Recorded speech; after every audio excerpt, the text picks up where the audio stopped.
Capítulo 26. Elementos da interpretação do direito. Sumário. 152. Considerações prévias. 153. Elemento gramatical. 154. Elemento lógico. 155. Elemento sistemático. 156. Elemento histórico. 157. Elemento teleológico. 152. Considerações prévias. Na interpretação do direito positivo, o técnico recorre a vários elementos necessários à compreensão da norma jurídica, entre eles o gramatical, também chamado literal ou filológico, o lógico, o sistemático, o histórico e o teleológico. Na decodificação da mensagem, o intérprete alcança o seu objetivo adotando, às vezes, apenas o elemento gramatical e o lógico. Outras vezes, a complexidade normativa leva-o a esgotar os recursos de que dispõe. Importante, em qualquer caso, é que se conscientize de que a interpretação é uma atividade intelectual única. Os elementos, na lição de Ferrara, ajudam-se uns aos outros, combinam-se e controlam-se reciprocamente, e assim todos contribuem para a averiguação do sentido legislativo. Um todo esforço deve ser feito, como orienta Recasem Siches, no sentido de se alcançar a máxima individualização da regra geral. Para o autor guatemalteco, todos os elementos da interpretação são válidos, condicionados, porém, ao fim citado. 2. 153. Elemento gramatical. Em se tratando de direito escrito, é pelo elemento gramatical que o intérprete toma o primeiro contato com a proposição normativa. Malgrado a palavra se revele, às vezes, um instrumento rude de manifestação do pensamento, pois nem sempre consegue traduzir as ideias, constitui a forma definitiva de apresentação do direito, pelas vantagens que oferece do ponto de vista da segurança jurídica. Cumpre ao legislador aperfeiçoar os processos da técnica legislativa, objetivando sempre uma redação simples, clara e concisa. O elemento gramatical compõe-se da análise do valor semântico das palavras empregadas no texto, da sintaxe, da pontuação, etc. No direito antigo, o processo literal era mais importante do que hoje. Ocorria, às vezes, que os códigos eram escritos em línguas mortas, o que exigia esforço concentrado do intérprete, do ponto de vista gramatical. Modernamente, a crítica que se faz a esse elemento não visa, como é natural, a sua eliminação, mas a correção dos excessos que surgem com a sua aplicação. Objetiva-se evitar o abuso daqueles que se apegam à literalidade do texto, com prejuízo à mens legis. O processo meramente literal, no dizer de Max Gmür, é a maliciosa perversão da lei.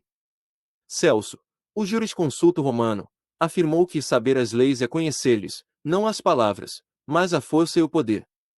3. Embora o valor relativo do elemento gramatical, no foro e nos parlamentos, o gramaticalismo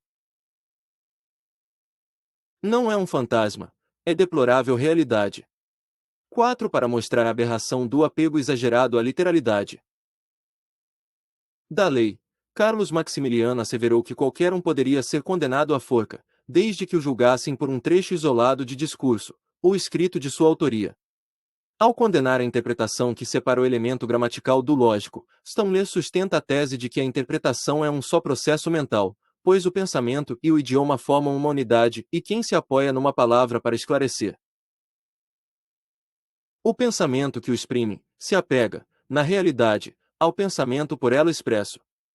Em síntese feliz, Eduardo Spínola expõe que a letra em si é inexpressiva, a palavra, como conjunto de letras ou combinações de sons, só tem sentido pela ideia que exprime, pelo pensamento que encerra, pela emoção que desperta. 5. 154. Elemento lógico. Por ser estrutura linguística que pressupõe vontade e raciocínio, o texto legislativo exige os subsídios da lógica para sua interpretação. A partir de Fgênese surgiu a distinção, na hermenêutica, da lógica interna, que explora os elementos fornecidos pela lógica formal e se limita ao estudo do texto, e a lógica externa, que investiga as razões sociais que ditaram a formação dos comandos jurídicos. Modernamente se fala na lógica do razoável, doutrina desenvolvida por Recasem Siches, que visa combater o apego às fórmulas frias e matemáticas da lógica formal, em favor de critérios flexíveis, mais favoráveis à justiça. 154.1 Lógica interna. Pela lógica interna, o intérprete submete a lei a ampla análise, considerando a própria inteligência do texto legislativo, aliando-se dos elementos de informação à extralegem. A lei é estudada dentro de sua unidade de pensamento, através dos métodos dedutivo, indutivo e dos raciocínios silogísticos. A lógica formal, aplicada com exclusividade, imobiliza o direito, pois considera tão somente os elementos fornecidos pela legislação, não levando em conta a evolução dos fatos sociais. Se por um lado conduz o intérprete a descobrir a intenção do legislador, por outro, como expõe Cobriolo, oferece aparência de certeza, exterioridades ilusórias, deduções pretensiosas, porém, no fundo o que se ganha em rigor de raciocínio, perde-se em afastamento da verdade, do direito efetivo, do ideal jurídico. Seguindo-se os critérios da lógica interna, o intérprete pode examinar a economia geral da lei, verificando o lugar onde se situa a norma jurídica, em que seção, capítulo e título, o que pode favorecer a fixação do seu sentido e alcance. Pode-se recorrer também ao emprego de regras lógicas, enunciadas normalmente no idioma latino e que, bem empregadas, favorecem a dilucidação dos textos. Entre as mais adotadas, destacamos o bilex non distinguite, nec nos distinguere debemus, onde a lei não distingue, não devemos distinguir, exceptiones sunt strictissima interpretationis, as exceções são da mais estrita interpretação, cessa legis rationis, cessa teius dispositio, desaparecendo a razão ou o motivo da lei, cessa o que ela dispõe. 154.2 Lógica externa. Visando a completar o sentido da lei, sem contrariá-la, essa lógica se guia na lição dos fatos, orienta-se pela observação dos acontecimentos que provocaram a formação do fenômeno jurídico, indagando, ainda, os fins que ditaram as regras jurídicas. Estudam-se, portanto, a ocasio legis e a ratio legis. Pode o intérprete descer ao exame da história dos institutos e ainda ao direito comparado. O trabalho de interpretação não pode desprezar qualquer subsídio que esclareça os motivos determinantes da promulgação da lei.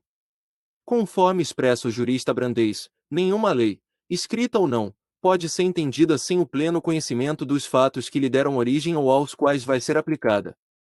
6 Para o Bach, toda a ciência que se limita aos textos de um livro e despreza as realidades da vida ferida de esterilidade. 7 Interpretação já não é mais uma simples dialética, no dizer de Eduardo Spínola, a qual arma construções geométricas, confinada num círculo de abstrações, de deduções, de conceitos e de princípios, não pode mais ser o produto das elucubrações subjetivas. 154.3 A lógica do razoável.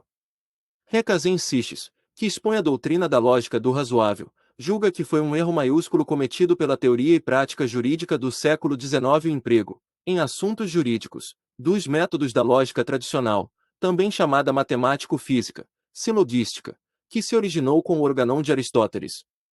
Na sua opinião, essa metodologia ajusta-se à matemática, física e outras ciências da natureza, revelando-se, porém, inservível para os problemas ligados à conduta humana. Afirmando que há razões diferentes do racional de tipo matemático ou formalista silogista, Seixas defende a lógica do razoável, que é uma razão impregnada de pontos de vista estimativos, de critérios de valoração, de pautas axiológicas.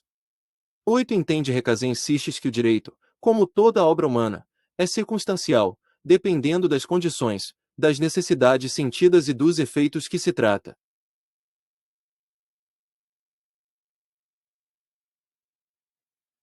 De produzir mediante uma lei. A interpretação do direito deve levar em consideração as finalidades das normas jurídicas. A solução satisfatória, extraída da lei e da realidade dos fatos, não pode ser contra a lege. O autor defende a fidelidade do intérprete à mens legis. Tão importante a lógica de lo razonable, de Seixas, que influenciou a formação do moderno princípio hermenêutico da razoabilidade e proporcionalidade, já analisado nesta obra. Item 93.1. 155. Elemento sistemático.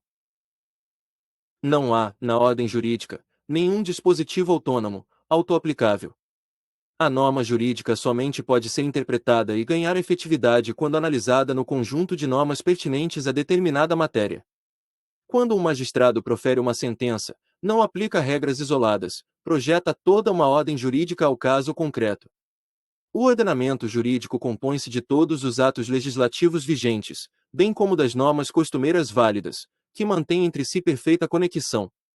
Entre as diferentes fontes normativas, não pode haver contradições. De igual modo, deve haver completa harmonia entre os dispositivos de uma lei, a fim de que haja unicidade no sistema jurídico, ou seja, uma única voz de comando. Para que a ordem jurídica seja um todo harmônico, é indispensável que a hierarquia entre as fontes formais seja preservada. Se os dispositivos de uma lei se interdependem e se as diferentes fontes formais do direito possuem conexão entre si, a interpretação não pode ter por objeto dispositivos ou textos isolados. O trabalho de exegese tem de ser feito considerando-se todo o acervo normativo ligado a um assunto. O elemento sistemático, que opera considerando os elementos gramatical e lógico, consiste na pesquisa do sentido e alcance das expressões normativas, considerando-as em relação a outras expressões contidas na ordem jurídica, mediante comparações. O intérprete, por este processo, distingue a regra da exceção, o geral do particular. A natureza da norma jurídica revela-se também pelo elemento sistemático. O estudo leva à conclusão se a norma jurídica é cogente ou dispositiva, principal ou acessória, comum ou especial.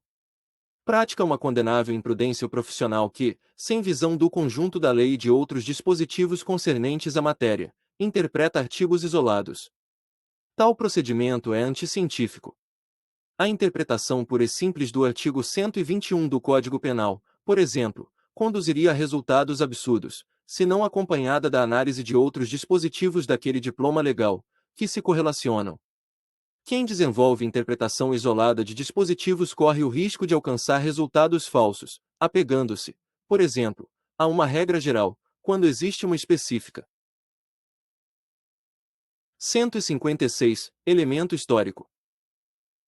Muitas vezes o conhecimento gramatical e lógico do texto legislativo não é suficiente à compreensão do espírito da lei, sendo necessário o recurso à pesquisa do elemento histórico.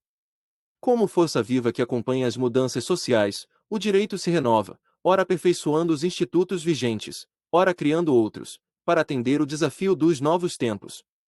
Em qualquer situação, o direito se vincula à história e o jurista que almeja um conhecimento profundo da ordem jurídica, forçosamente deverá pesquisar as raízes históricas do direito positivo. A escola histórica do direito, concebendo o fenômeno jurídico como um produto da história, enfatizou a importância do elemento histórico para o processo de interpretação. O direito atual, manifesto em leis, códigos e costumes, é um prolongamento do direito antigo. A evolução da ciência jurídica nunca se fez mediante saltos, mas através de conquistas graduais, que acompanharam a evolução cultural registrada em cada época. Quase todos os institutos jurídicos atuais têm suas raízes no passado, ligando-se às legislações antigas.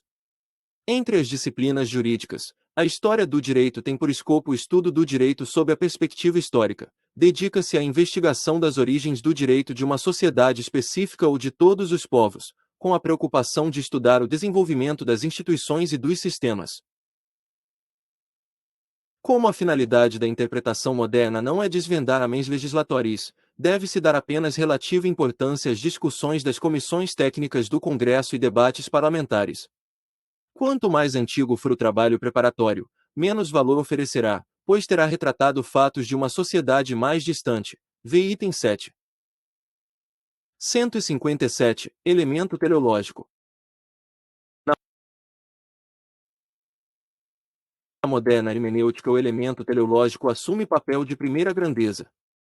Tudo que o homem faz e elabora é em função de um fim a ser atingido. A lei é obra humana e assim contém uma ideia de fim a ser alcançado. Na fixação do conceito e alcance da lei, sobreleva de importância o estudo teleológico, isto é, o estudo dos fins colimados pela lei. Enquanto a ocasio legis ocupa-se dos fatos históricos que projetaram a lei, o fator teleológico investiga os fins que a lei visa atingir. Quando o legislador elabora uma lei, parte da ideia do fim a ser alcançado. Os interesses sociais que pretende proteger inspiram a formação dos documentos legislativos. Assim, é natural que no ato da interpretação se procure avivar os fins que motivaram a criação da lei, pois nessa descoberta estará a revelação da mens legis.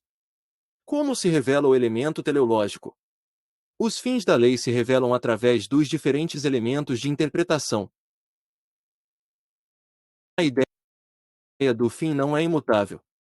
O fim não é aquele pensado pelo legislador, é o fim que está implícito na mensagem da lei. Como esta deve acompanhar as necessidades sociais, cumpre ao intérprete revelar os novos fins que a lei tem por missão garantir. Esta evolução de finalidade não significa ação discricionária do intérprete. Este, no afã de compatibilizar o texto com as exigências atuais, apenas atualiza o que está implícito nos princípios legais. O intérprete não age contra a legem, nem subjetivamente. De um lado tem as coordenadas da lei, e de outro, o novo quadro social, e o seu trabalho se desenvolve no sentido de harmonizar os velhos princípios aos novos fatos. Bibliografia principal. Ordem